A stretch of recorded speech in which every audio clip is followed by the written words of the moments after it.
ഓം നമോ നാരായണായ. ഹരിനാമകീർത്തനം 22-ാം ശ്ലോകം. കഴിഞ്ഞ ശ്ലോകത്തിൽ ഋ എന്നുള്ള അക്ഷരം ഉപയോഗിച്ചാണ് ശ്ലോകം ആരംഭിച്ചത്. 22-ാം ശ്ലോകം ല് എന്നുള്ള അക്ഷരം ഉപയോഗിച്ചുകൊണ്ട് ഋ എന്നും ല് എന്നും ല് എന്നും ഒക്കെ ഉള്ള അക്ഷരങ്ങൾ പൊതുവെ ഇപ്പോൾ പ്രയോഗത്തിൽ ഇല്ലാത്തതാണ്. എന്നാലും ആചാര്യൻ ആ അക്ഷരങ്ങൾ വെച്ചുകൊണ്ട് ഹരിനാമകീർത്തനത്തിലെ ശ്ലോകങ്ങൾ ആരംഭിക്കുന്നുണ്ട്. ള് എന്നുള്ള അക്ഷരം തുടങ്ങുന്ന ശ്ലോകം. ലജ്ജുമാതി ചേർന്നോരു പൊരുത്തം നിനക്കിലും ഇതജിതന്റെ നാമഗണമതിനങ്ങു വേണ്ട ദൃഢം. ഒരു കോടി കോടി തവ തിരുനാമമുള്ളവയിൽ അരുതാത്തതില്ല ഹരിനാരായണായ നമ. ലജ്ജുമാതി ചേർന്നോരു പൊരുത്തം.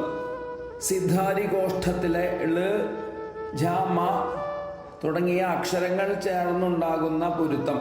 നിനക്കിലും ചിന്തിച്ചു നോക്കിയാലും അജിതന്റെ ഭഗവാന്റെ നാമഗണമതിനങ്ങു വേണ്ട ദൃഢം. നാമസമൂഹത്തിൽ ഏതെങ്കിലും സ്വീകരിക്കുന്നതിന് പൊരുത്തം നോക്കേണ്ടതില്ല. ഒരു കോടി കോടി കോടി കോടിക്കണക്കിന് തവ തിരുനാമമുള്ളവയിൽ അങ്ങയുടെ പുണ്യനാമങ്ങൾ ഉള്ളവയിൽ അരുതാത്തതില്ല പൊരുത്തമില്ലാത്തവ ഇല്ല. ഹരിനാരായണായ നമ. ഹരേ നാരായണ, അങ്ങയ്ക്ക് നമസ്കാരം. മന്ത്രം സ്വീകരിക്കുന്നതിന് ലജ്ജുമാദികളാകുന്ന അക്ഷരങ്ങളെ ആധാരമാക്കി പൊരുത്തം നോക്കണം. എന്നാൽ ഭഗവത് നാമങ്ങളെ സ്വീകരിക്കുന്നതിന് ഒരു പൊരുത്തവും നോക്കേണ്ടതില്ല എന്ന് തീർച്ചയാണ്. ഭഗവാന്റെ പുണ്യനാമങ്ങൾ കോടിക്കണക്കിനുണ്ട്. അവയിൽ സ്വീകരിക്കാൻ പാടില്ലാത്തതായിട്ട് ഒരു നാമം പോലുമില്ല.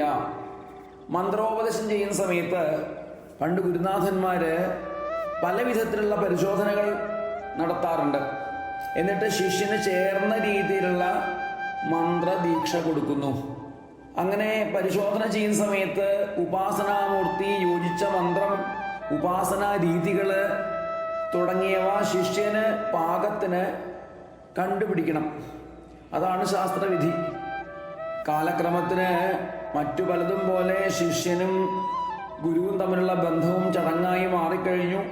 ഇപ്പൊ അങ്ങനെയുള്ള കാര്യങ്ങളൊന്നും ആരും ശ്രദ്ധിക്കാറില്ല, പരിശോധനകളും നടത്താറില്ല.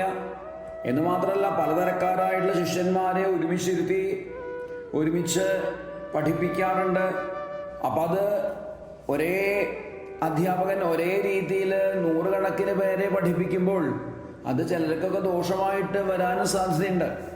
ഓരോ വിദ്യാർത്ഥികളെയും കണ്ടറിഞ്ഞ്, ഓരോ ശിഷ്യന്മാരെയും കണ്ടറിഞ്ഞ് പഠിപ്പിക്കുന്ന സമ്പ്രദായമായിരുന്നു പണ്ട്. അപ്പം അതിനു വേണ്ടിയിട്ടുള്ള പരീക്ഷണത്തിലാണ് ആ കുട്ടികളുടെ മന്ത്രദീക്ഷ സ്വീകരിക്കാനുള്ള, പൊരുത്തം കണ്ടെത്താനുള്ള ഉപായങ്ങളിൽ ഒന്നാണ് സിദ്ധാരി ഗോഷ്ഠം എന്നൊക്കെ പറയുന്നത്. മന്ത്രം സ്വീകരിക്കുന്ന ആളുടെ പേര്, ആ പേരിൻ്റെ ആദ്യത്തെ അക്ഷരം, മന്ത്രത്തിൻ്റെ ആദ്യത്തെ അക്ഷരം, അത് തമ്മിലുള്ള പൊരുത്തം, അതൊക്കെ നോക്കി അത് ഉത്തമം, മധ്യമം, അധമം എന്നൊക്കെ തരംതിരിച്ച് യോജിച്ച രീതിയിലുള്ള മന്ത്രദീക്ഷയാണ് കൊടുക്കേണ്ടത്. എന്നാൽ ആ സിദ്ധാരി ഗോഷ്ഠത്തിൽ എഴുതപ്പെടുന്ന അക്ഷരത്തിൽ 3 എണ്ണമാണ് ല, ജ, മ എന്നിവ. ആ സമ്പ്രദായത്തെയാണ് ഇവിടെ ലജ്ജുമാതി എന്നൊക്കെ പറഞ്ഞത്. അപ്പോൾ ആ പരീക്ഷണത്തിലൂടെ ചില വിദ്യാർത്ഥികൾക്കെങ്കിലും ചില മന്ത്രങ്ങളൊക്കെ വർജിക്കേണ്ടതായിട്ട് വരും. അത് അവർക്ക് സ്വീകരിക്കാൻ യോഗ്യമല്ലാത്തതായിട്ട് വരും. എന്നാൽ അജിതനായ ഭഗവാന്റെ തിരുനാമങ്ങൾ ഉരുവിടാനായിട്ട് ഇങ്ങനെ പൊരുത്തമൊന്നും നോക്കേണ്ട കാര്യമില്ല. ഭഗവത് നാമങ്ങൾ കോടിക്കണക്കിനുണ്ട്. ഭഗവാന് നാമവും രൂപവും ഇല്ല. രൂപങ്ങൾ നാമങ്ങൾക്ക് അതീതനാണ് ഭഗവാനെങ്കിലും ഈ പ്രപഞ്ചമാകെ വ്യാപിച്ചിരിക്കുന്ന വിഷ്ണു ഭഗവാന്റെ നാമങ്ങളാണ് ലോകത്തിലെ സകല പദങ്ങളും. ആ കോടി കണക്കിനുള്ള ഭഗവാന്റെ തിരുനാമങ്ങളിൽ ഏതാണ് സ്വീകരിക്കേണ്ടത് എന്ന് ആലോചിക്കുകയോ പൊരുത്തം നോക്കുകയോ ഒന്നും ചെയ്യേണ്ട ആവശ്യമില്ല. ഏത് നാമവും ഉപാസനയ്ക്കായിട്ട് സ്വീകരിക്കാവുന്നതാണ്. ഏത് നാമം ജപിച്ചാലും അത് ഭഗവാന്റെ ഏതെങ്കിലും വിഭൂതിയെയോ ഗുണത്തെയോ ഒക്കെ കീർത്തിക്കുന്നതായിരിക്കും. ആവർത്തിച്ച് ജപിക്കുമ്പോൾ അത് മനസ്സിനെ ബാധിച്ചിരിക്കുന്ന എല്ലാ രാഗദ്വേഷാദികളാകുന്ന ദോഷങ്ങളെയും ഇല്ലാതെയാക്കി ഹൃദയത്തില് ആ ജ്ഞാനദീപത്തെ പ്രകാശിപ്പിക്കുന്നു. അജ്ഞാന അന്ധകാരം നീങ്ങുമ്പോൾ ആ ഉണ്മ സ്വയം പ്രകാശിക്കും. അങ്ങനെയുള്ള ദിവ്യങ്ങളാകുന്ന ഭഗവാന്റെ തിരുനാമങ്ങള് ജപിക്കുന്നതിന് അനുഗ്രഹിക്കണേ. അതിനായിട്ട് ഹരേ നാരായണ അങ്ങേക്ക് നമസ്കാരം.